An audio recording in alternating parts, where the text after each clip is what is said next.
Alright guys, welcome to our first series on Zach's Garage. This video is going to be a bit of an introduction to the project and give you an overview of what things to expect in the coming videos for this series. So what we have is a 1998 Bayliner Capri 185 Standard Edition.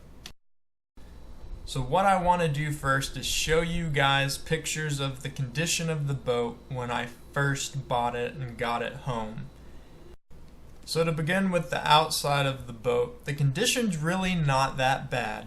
You notice the paint's a little bit faded, but other than that, it really is in pretty good condition. Not a whole lot of scratches. From looking at the bottom, there's not any holes in the bottom of the hull, which is really good.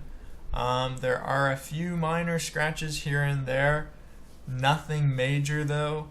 Moving to the back of the boat, the outdrive doesn't look like it's in too bad of condition either.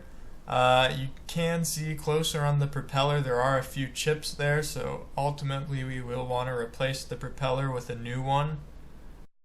Now on to the inside of the boat. This is where the problems start to occur.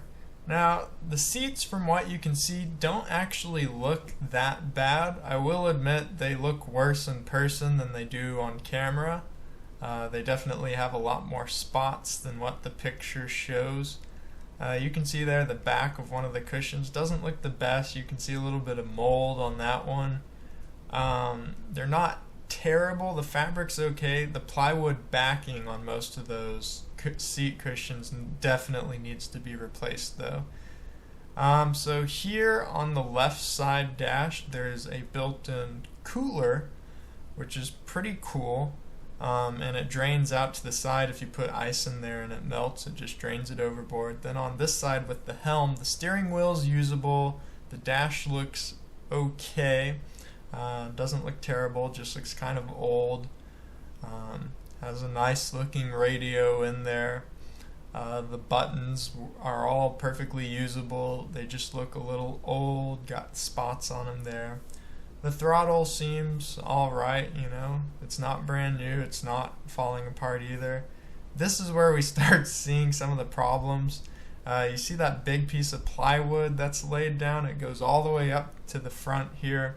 And the reason why they put that down is because underneath it, the floor was falling through, which is a huge problem that we're going to have to address.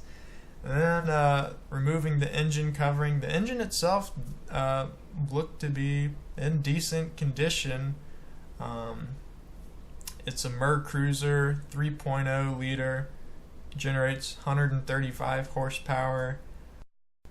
Oh, and here's the back of one of those seat cushions. You can see how the plywood's sort of falling apart there, just to show how bad it really is. That plywood really can't be reused, so at the very least, even if we reused the fabric, we definitely need to replace the plywood backing on the seat cushions. So now, that brings us to the restoration list. So this is going to be everything that I know of right now that I plan on doing to this boat. So to begin with, number one, we need to rip out all the old seats.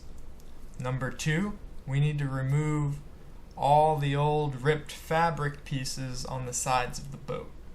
Number three, we need to rip up the old rotting floor. And then we need to remove the rotting stringers that are supporting the floor underneath. Then we're going to remove the engine. And the reason why we have to do this is because we're going to have to remove and replace the rotting transom that the engine mounts through.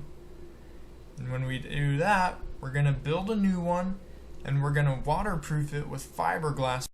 Then we're going to build new stringers, and with that we're also going to build the new floor. And just like the transom, we're going to waterproof both of those together with fiberglass using resin or epoxy, as well as a gel coat on the new floor to finish it off. Then we're going to reinstall the engine, and then we're going to build new seats, and we're going to want to get the engine running We're going to try to get it running like it's brand new. Then finally, after we've done all that, we'll be ready for our maiden voyage. So I know that's a big list, guys, but that's at least enough things to start with that we're going to try to get through. Right now, my timeline for all of this is 1 to 3 months. And I'm going to do my very best to make a vlog of progress on the project, to work on it every single day. So we'll see if I can keep that up. That's what I'm going to try to do. One thing I do want to say before I end this introduction video is that I do owe credit to Frisco Boater's Garage. His channel has been really great, and for me has allowed me to figure out and learn what are all these things I need to do and how to do them. So I encourage any of you guys that are interested in doing any of the things I'm about to do, go look at his channel. He did all of these things before on an old Sea Ray, and I think he does a great job of presenting it. I think that'll do it for this introduction video. I'm excited to get into the work and share with y'all the progress I make along the way. So I'll see y'all in the next video.